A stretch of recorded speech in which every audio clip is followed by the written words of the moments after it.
வணக்கம். நம்ம எல்லாருக்குமே வாழ்க்கையில ஜெயிக்கணும்னு ஒரு ஆசை இருக்கும் இல்லையா?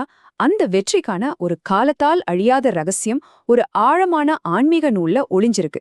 வாங்க அத நம்ம சேர்ந்து இப்போ தேடி பார்ப்போம். ஒரு நிமிஷம் யோசிச்சு பாருங்களேன். உண்மையான வெற்றி அப்படின்னா என்ன? அது எங்க இருந்து வருது? நாம ஜெயிக்கிற போட்டிகள்லயா? இல்ல நம்ம வாங்குற பொருட்கள்லயா? இல்லவே இல்ல. இந்த ஆய்வு நமக்கு என்ன சொல்ல போகுதுன்னா, உண்மையான வெற்றிங்கிறது வெளியில நடக்கிற சண்டையில இல்ல. அது நம்ம மனசுக்குள்ள இருக்கிற ஒரு நிலை. அப்போ அந்த வெற்றியோட விதை எங்கதான் இருக்கு? வாங்க, முதல் கட்டமா இந்த நூல் வெற்றியோட மூலத்தை பத்தி என்ன ஒரு ஆச்சரியமான விஷயத்த சொல்லுதுன்னு பாப்போம். நான் அடைந்த வெற்றிக்கெல்லாம் வித்து எது என்பது எனக்கு விளங்குகிறது. அடடா, இந்த ஒரு வரியில எவ்வளவு பெரிய ஞானம் இருக்கு பாத்தீங்களா? இதேதோ சும்மா தற்செயலா கிடைச்ச வெற்றிய பத்தி பேசல. ஒரு ஆழமான புரிதலோட உச்சத்துல இருந்து வர்ற வார்த்தைகள் இது. பாருங்க, விஷயம் இதுதான். உண்மையான வெற்றிங்கிறது நம்மளோட செயல்ல மட்டும் இல்ல, அந்த செயலுக்கு பின்னால இருக்கிற நம்ம மனசோட ஒரு குறிப்பிட்ட தன்மையில இருந்து தான் வருதாம். அதாவது நம்ம என்ன செய்றோம் அன்றதை விட எந்த மனநிலையோட செய்றோம் அன்றதுதான் ரொம்ப முக்கியம். அந்த மனநிலை தான் வெற்றிய முடிவு பண்ணுது. அது என்ன மனநிலை? வாங்க அதையும் பாத்துருவோம். இப்போ நாம இந்த விளக்கத்தோட மையப்பகுதிக்கே வந்துட்டோம். அந்த வெற்றிய கொடுக்கிற மனநிலைய விளக்க இந்த நூல் ஒரு ரொம்ப சக்தி வாய்ந்த ஒரு சின்னத்தை பயன்படுத்துது. அது வேற எதுவும் இல்ல, வெற்றிவேல். வெற்றிவேல், இந்த பேரை கேட்டாலே ஒரு சக்தி வருது இல்லையா? இதோட அர்த்தம் வெற்றியை தரும் ஈட்டி. புராணங்கள்ல பாத்தீங்கன்னா இது கந்தப்பெருமான் கையில இருக்கிற ஒரு தெய்வீக ஆயுதம். இதை யாராலையும் தடுக்கவே முடியாதாம். எந்த தடையா இருந்தாலும் சரி, அதை உடைச்சு எரிஞ்சு வெற்றிய நிச்சயம் கொண்டு வர ஒரு மகா சக்தி. கந்தனோட வேல் அன்றது சும்மா ஒரு ஆயுதம் கிடையாது. அது தேவர்களோட சேனாதிபதியோட சக்தி. இருள விரட்டி வெளிச்சத்தை கொண்டு வர்ற ஒரு ஆற்றல். எல்லாத்துக்கும் மேல எந்த ஒரு காரியத்தை எடுத்தாலும் சரி, அதுல வெற்றிய உறுதி செய்யற ஒரு தெய்வீக அடையாளம் அது. அதோட இலக்கு எப்போதுமே வெற்றி மட்டும்தான். இப்போதான் நம்ம கதையில ஒரு முக்கியமான திருப்பம் வருது. புராணத்துல வர்ற அந்த தெய்வீக ஆயுதத்துக்கும் நமக்கும் என்ன சம்பந்தம்னு நீங்க நினைக்கலாம். வாங்க அந்த தொடர்பை இப்ப பார்க்கலாம். ஏன்னா அந்த சக்தி நமக்கு வெளியில இல்ல, நமக்கு உள்ளேயே இருக்கு.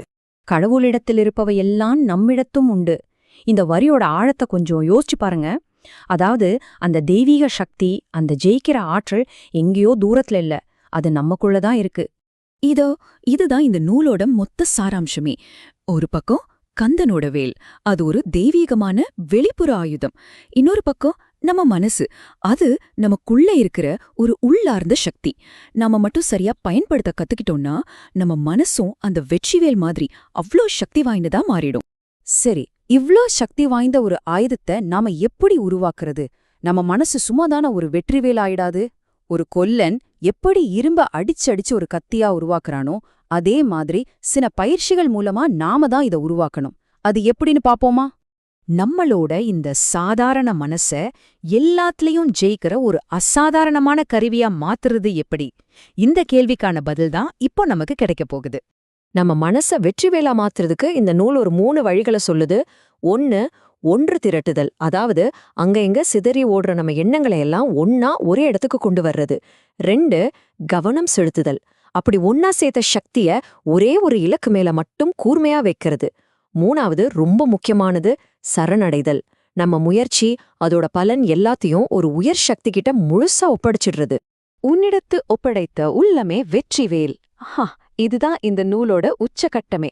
எப்போ நம்ம மனச முழுமையா ஒரு பெரிய நோக்கத்துக்காக ஒப்படைக்கிறோமோ, அப்போ அதுவே யாராலும் அசைக்க முடியாத வெற்றிவேலா மாறுது. இந்த வெற்றிவேல் என்றது ஏதோ அப்பப்போ யூஸ் பண்ற ஒரு சக்தி இல்ல.